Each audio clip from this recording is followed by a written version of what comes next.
श्री गुरु चरण कमलभ्यो ये नमः। श्री मातृपितृ चरण कमलभ्यो ये नमः। श्री इष्ट देव चरण कमलभ्यो ये नमः। श्री कृष्णाय नमः।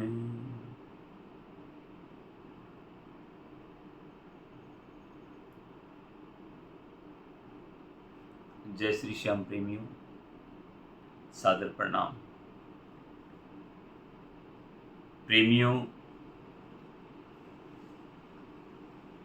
गीता जी का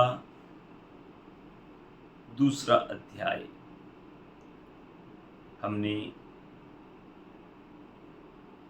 समझने का प्रयास किया और आज हम गीता जी के तीसरे अध्याय में प्रवेश कर रहे हैं।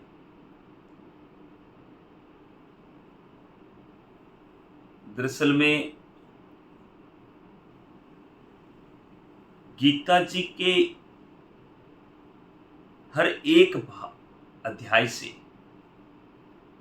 दूसरा अध्याय जुड़ा हुआ है। यानी यदि प्रथम अध्याय को हम बालक समझें और दूसरे अध्याय को हम यदि जवानी समझें और तीसरे अध्याय को प्रौढ़ अवस्था समझें और फिर आगे से आगे चलते हुए हम गीता जी को पूर्ण आयु 18 अध्याय समझें। भगवान श्री कृष्ण ने अर्जुन को बताया कि अर्जुन, तुम स्थित प्रज्ञ बन जाओ और सुख दुख, लाभ हानि, जय पराजय, इन सब को एक समान समझ करके कर्म फल पर किसी प्रकार की अपनी दृष्टि न रख करके और कर्म को करते हुए अपना धर्म समझकर कर्म को करते जाओ और उसमें किसी भी प्रकार को अपने आप को लिप्त न रखो। इससे तुम कर्म बंधन से मुक्त हो जाओ। हमने इस पर विस्तृत अलग अलग वीडियो में समझा था कि भगवान यहाँ क्या कहना चाहते हैं। तीसरे अध्याय में भगवान ने अर्जुन को कहा कि अर्जुन, जो मनुष्य कर्म फल पर ही सिर्फ आशा रखता है, यानी कोई भी कर्म करने से पहले उसके फल की आशा रख करके वो कर्म करता है, इसी वजह से मनुष्य समस्त प्रकार के कर्म फल में जो बाधाएं आती हैं उससे वह दुखी हो जाता है। उसकी सारी जितनी भी चिंताएं, शंकाएं, आशंकाएं, अनेक प्रकार की मानसिक विकृतियां उसी से उत्पन्न होती हैं और इसी कर्म फल पर आशा रखना, इस पर तृष्णा बनाए रखना, इसी कारण मनुष्य की बुद्धि भी भ्रमित रहती है। इसलिए कि कर्म को सिर्फ करने का अधिकार है प्राणी के, कर्म के फल का पाने का अधिकार प्राणी के अधीन में नहीं है। अर्जुन ने कहा कि ऐसा क्यों? मनुष्य कर्म कर रहा है और उसका फल उसके अधीन नहीं। तो भगवान ने कहा कि ऐसा अर्जुन, तुम गलत समझ रहे हो। मैं जो समझाना चाह रहा हूं, प्रत्येक कर्म का फल जरूर बनता है। जो भी हम कर्म करते हैं उसका फल अवश्य बनता है। तत्काल कर्म का तत्काल फल बनता है, दीर्घ का दीर्घ काल के लिए बनता है। लेकिन ऐसा नहीं है कि कर्म का फल नहीं बनता, कर्म का फल अवश्य बनता है। लेकिन वो कर्म का फल बनता कैसे है, इसको समझने से पहले तुम ये समझो कि कर्म का फल प्रारब्ध के अनुसार बनता है। किसी इंसान की अपनी इच्छा से कर्म का फल नहीं बनता। यदि ऐसा हो जाए तो अर्जुन, इस प्रकृति का सारा नियम तहस नहस हो जाएगा। अर्जुन ने कहा, कैसे प्रभु, मुझे इसको विस्तृत समझाओ। तो भगवान श्री कृष्ण ने कहा कि माना, अब ये समझो कि दुर्योधन के मन में कर्म फल की क्या इच्छा थी और उनके मत अनुसार यदि उनका कर्म फल मिलता तो क्या होता। अर्जुन ने कहा, मुझे प्रभु इसको विस्तृत समझाइए कि हे अर्जुन, देखो दुर्योधन, इन्होंने अनेक प्रकार के कर्मों की रचना की।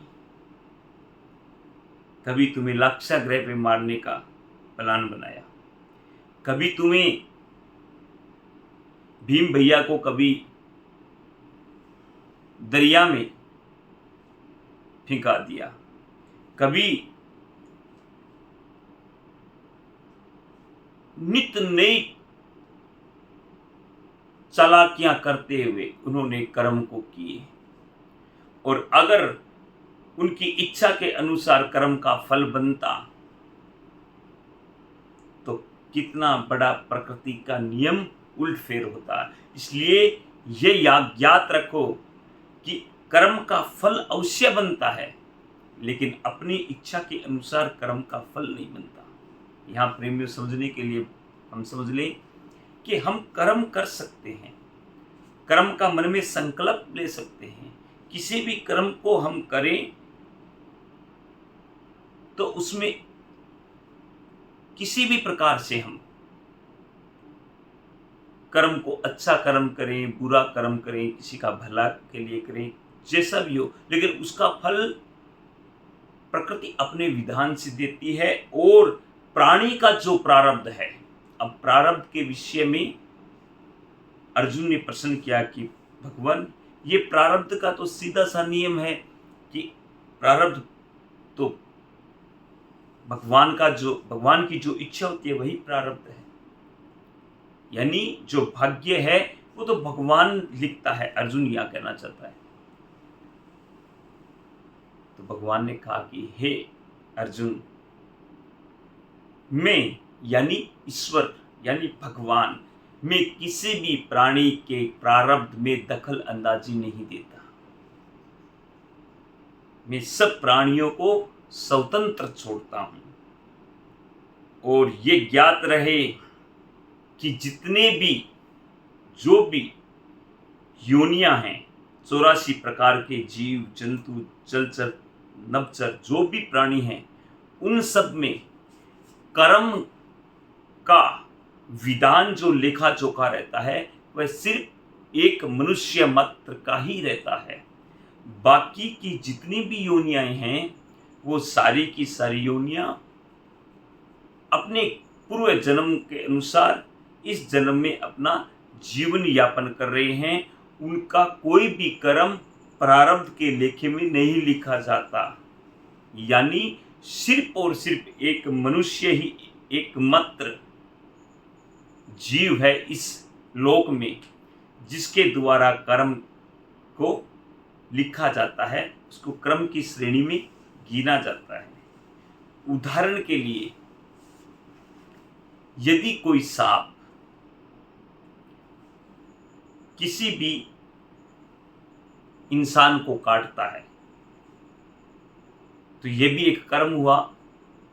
सांप के द्वारा एक कर्म किया गया, किसी प्राणी को काटा गया, लेकिन वह सांप प्रारब्ध के वश उस प्राणी के साथ में जो प्रारब्ध था, उस सांप के साथ में जो प्रारब्ध पूर्व जन्मों का था, इस वजह से वह सांप उस प्राणी को काट रहा है।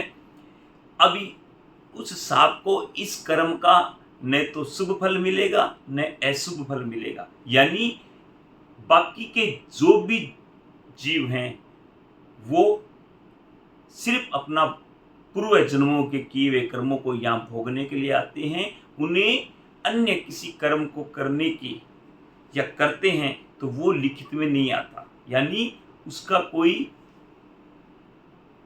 प्रारब्ध नहीं बनता। सांप की छोड़कर यदि हम समझें कि एक बकरी है, बकरी घास फूस खाती है, वह किसी का कोई अहित नहीं करती, लेकिन वो यदि बकरी घास फूस खाती है तो उसको उसका पुण्य नहीं मिलता। एक शेर कभी वो हिरण को खाता है, कभी किसी अन्य जीवों को खाता है, और मांस ही उसका मूल आहार है, लेकिन उस शेर को इसका पाप नहीं लगता। कहने का मतलब सिर्फ और सिर्फ एक मनुष्य जो कर्म करते हैं, या मनुष्य की जो पिछले कई जन्म जो लिए थे, उन जन्मों की के लेखा जोखा को प्रारब्ध कहते हैं, और उसी के अनुसार उनका भाग्य बनता है, यानी प्रारब्ध बनता है। भगवान यहाँ कहना चाहते हैं कि अर्जुन, में किसी के कर्म के लेखे जोखे में या किसी का कर्म का लेखा जोखा में नहीं लिखता। प्राणी अपने कर्म, जो जैसा कर्म करता है उसका वैसा ही कर्म का फल बनता है, और वही उसके लेखे में लिख दिया जाता है। उसी के अनुसार वो सुख दुख जीवन में जो भी कुछ प्राप्त करता है, कुछ अप्राप्ति है, जो भी जहाँ जन्म जो लेता है वो अपने प्रारब्ध के अनुसार लेता है। मैं किसी जीव के कर्मों में विघ्न नहीं डालता, और न मैं किसी जीव को किसी भी प्रकार से किसी कर्म के लिए उसे बाध्य करता हूँ। मैं सभी जीवों को, सभी प्राणियों को स्वतंत्रता के साथ में छोड़कर रखता हूँ। हाँ अर्जुन, अगर कोई जीव, कोई प्राणी मेरे को पुकारे, मेरी शरण में आए और मुझे अपना सर्वस्व मान करके और मुझे अपने कर्मों को अर्पण कर दे, तो फिर मैं उसके सारे कर्मों को बंधन से मुक्त कर देता हूँ। लेकिन इसमें शर्त एक ही है अर्जुन, कि प्राणी अपने संपूर्ण मन को एकाग्रचित करके और सारे कर्म मुझको अर्पण करे। यानी यहाँ भगवान कहते हैं कि वह मनुष्य सारा का सारा कर्म का विधान जो भी कर रहा है, खा रहा है, उठ रहा है, बैठ रहा है, सो रहा है, वो मुझे अर्पण करे, तब मैं उस प्राणी को इस लोक से मुक्त करा करके कर्म बंधन से मुक्त कर देता हूं। इसलिए हे अर्जुन, भगवान कहते हैं तुम स्थित प्रज्ञा बन जाओ और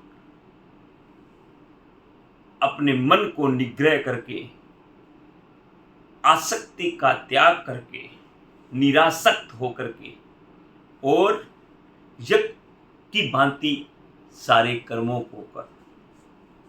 प्रेमियों, हम गीता जी के 3 अध्याय में भगवान श्री कृष्ण यहां कह रहे हैं कि हे अर्जुन, तुम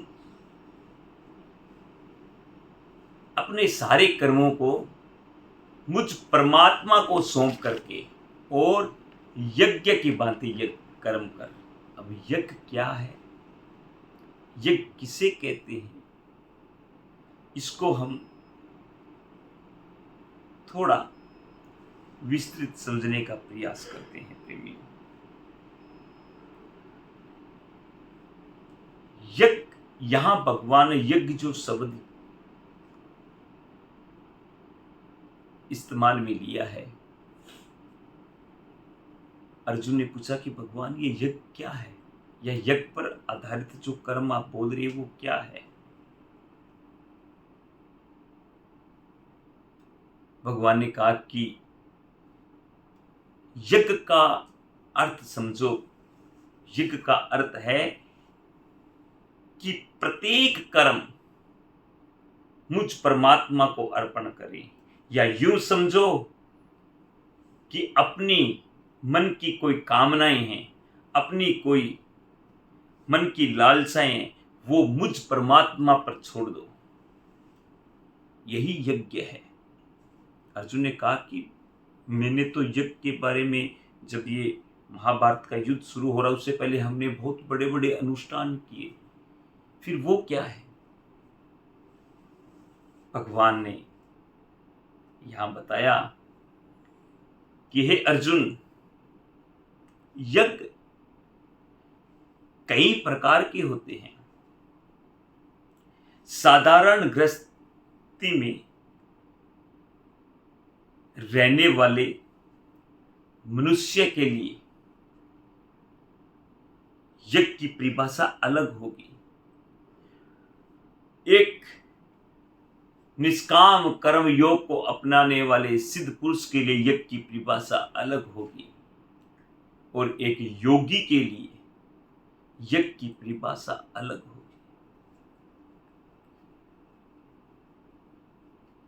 यहां भगवान अर्जुन को समझाना चाहते हैं कि अलग अलग मनुष्य के लिए अलग अलग यज्ञ का विधान है। यानी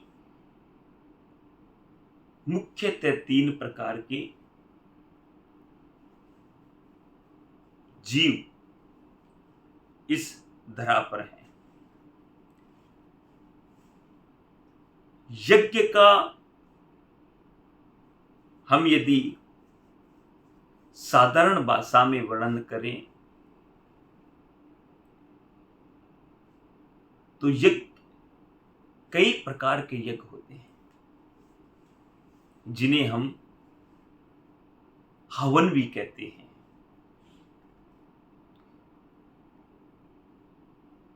और इस हवन के विषय में बताने से पहले वापिस हम गीता जी पर चलते हैं, ताकि इसको हम विस्तृतता से जान पाए। अर्जुन ने कहा कि साधारण गृहस्थी जो जीवन में जीने वाले हैं, साधारण मनुष्य अपने देवों की और की इन सब के लिए कभी यज्ञ करता है, कभी हवन करता है, जिसको आप वो तो अग्नि के अंदर, अग्नि कुंड के अंदर अग्नि प्रज्वलित करके उसमें आहुतियां लगाता है, उसी को यज्ञ कहते हैं। भगवान श्री कृष्ण ने कहा कि हे अर्जुन, सबसे पहले तुम ये समझो कि यज्ञ की, हवन की अनिवार्यता क्यों है, और ये यज्ञ हवन हमें कैसे कर्म बंधन से मुक्त करता है, कैसे हमें मन को सात्विक बना देता है, किस तरह हमारे किए हुए पापों को नष्ट कर देता है। इसको भली प्रकार से समझने से पहले यह समझो कि यज्ञ की अनिवार्यता क्यों है।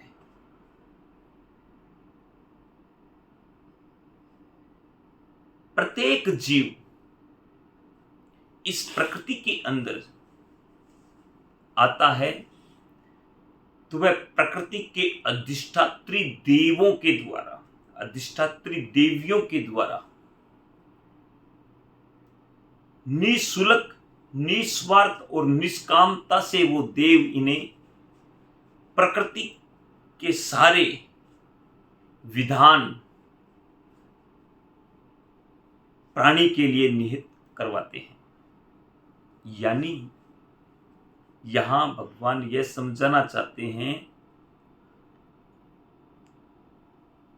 कि प्रत्येक मनुष्य का यह कर्तव्य है कि वह कोई भी चीज हमसे ले रहा है, इस प्रकृति से जो कोई चीज ले रहा है, तो उसके बदले में, क्योंकि वो प्रकृति का कर्जायित हो गया और कर्म बंधन की मुक्ति के लिए हमें कोई कर्जे से मुक्त रहना होता है, इसलिए जो अधिष्ठात्री देव हैं इस प्रकृति के, 33 प्रकार के देवों का वर्णन अनेक जगह हमने पढ़ा है, सुना है।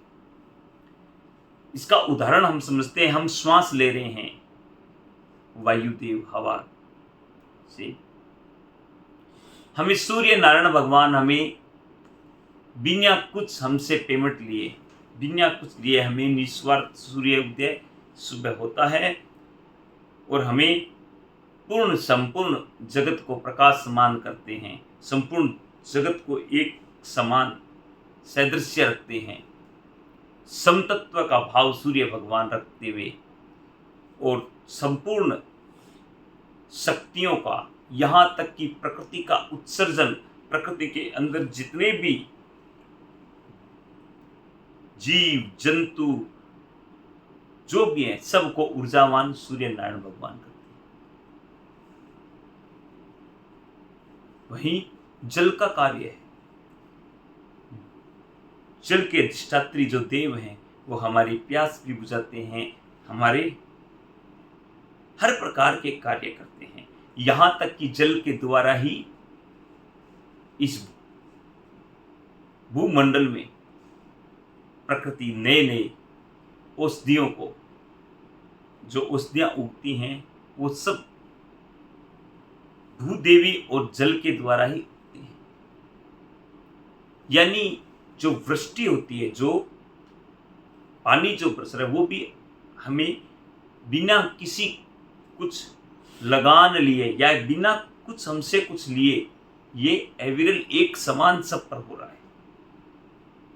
कहने का मतलब भगवान यहाँ यह कहना चाहते हैं कि हमें यदि जीवन मुक्त होना है, कर्म बंधन से मुक्त होना है, तो हमें हवन करना चाहिए, यज्ञ करना चाहिए, ताकि हम इन देवों के प्रति जो देवताएं गण हैं, ये जो इनके प्रति हमारा जो कर्तव्य है, इनसे हम जो नित्य श्वास ले रहे हैं, नित्य हम इनसे जल ग्रहण कर रहे हैं, नित्य सूर्य नारायण भगवान हमारे लिए जो प्रकल्प कर रहे हैं, उन सब से हमें मुक्ति मिले। इसके लिए हमें हवन का विधान बताया गया है। साधारण गृहस्थी के लिए अपनी अपनी निष्ठा के अनुसार अपने अपने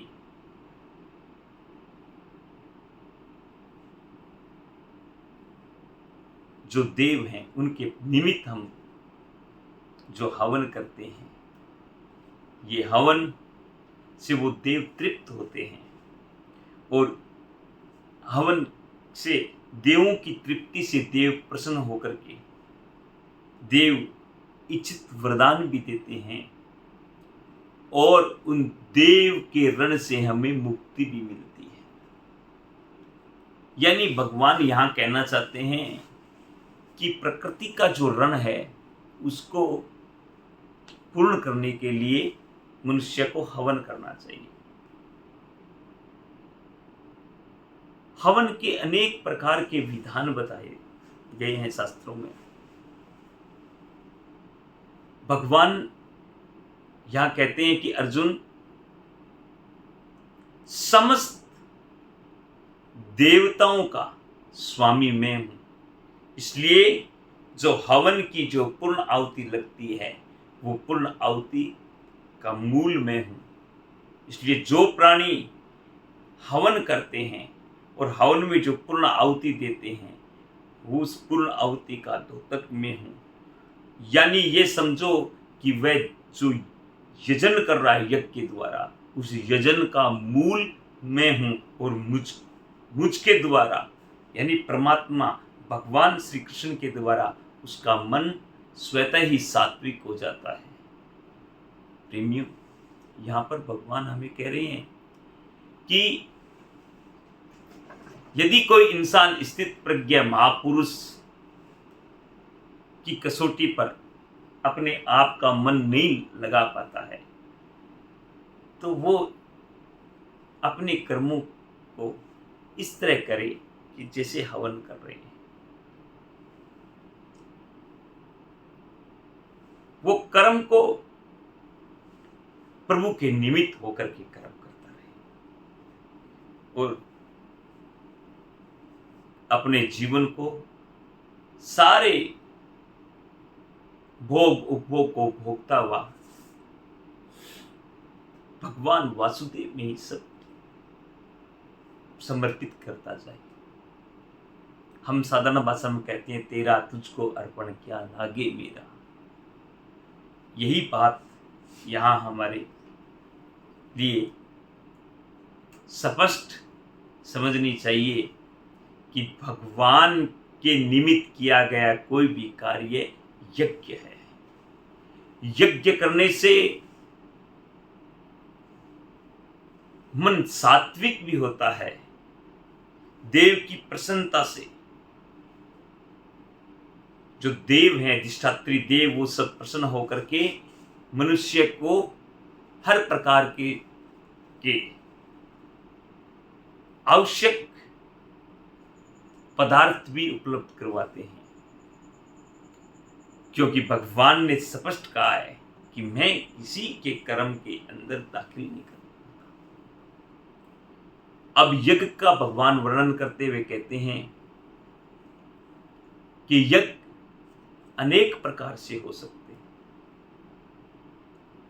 जैसे गृहस्थ यदि कोई हवन करता है, नित्य हवन करता है। मैं इस विषय पे एक अलग यज्ञ की वृत्ति पर आपको एक अलग वीडियो बना करके समझाने का प्रयास करूंगा कि हम साधारण मनुष्य घर में कैसे यज्ञ कर सकते हैं। संक्षिप्त में यदि बताऊं तो यदि हम घर में जो खाना भोजन बना रहे हैं वही यदि अग्नि को अर्पण कर दें और भगवान को ये ध्यान करके, हे प्रभु आप अर्पण करो, ये आप स्वीकार करो, तो वही एक यज्ञ हो गया। यदि हम गाय को एक रोटी खिलाते हैं और उसमें 33 प्रकार के देवों का ध्यान करके उस गाय को जो रोटी खिलाते हैं, वह भी यज्ञ हो गया। अगर हम आए हुए अतिथि को श्रद्धा भाव और प्रेम से उन्हें भोजन जल आदि खिलाते हैं, तो वह भी आतिथ्य यज्ञ हो गया। यानी प्रत्येक कर्म यज्ञ की श्रेणी में आ जाते हैं, बस उसमें हमारा भाव ईश्वर को समर्पण करने का भाव हो। अब मुख्यतः यज्ञ का भगवान वर्णन करते हुए कहते हैं कि यज्ञ अनेक प्रकार से हम कर सकते हैं।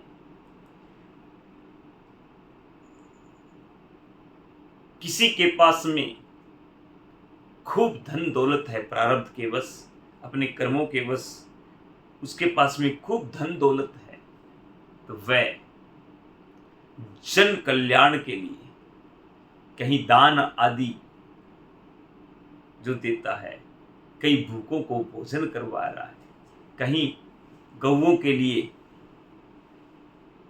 कर रहा है, निराश्रितों के लिए कर रहा है, तो यह एक द्रव्य यज्ञ हो गया। इस यज्ञ को द्रव्य यज्ञ कहते हैं। और यदि कोई इंसान ज्ञान प्राप्त करके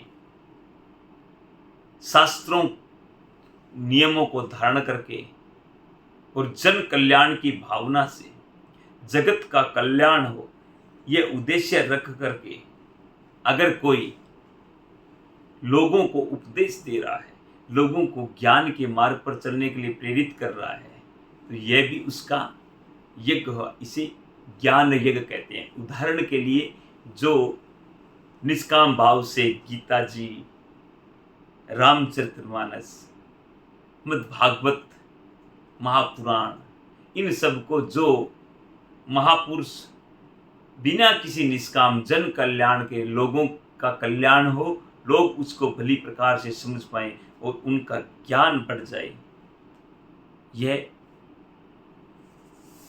ज्ञान यज्ञ कहलाया। इसके अलावा कई सिद्ध साधु सिद्धियों को प्राप्ति करने के लिए अनेक प्रकार की योगिक क्रियाएं करते हैं।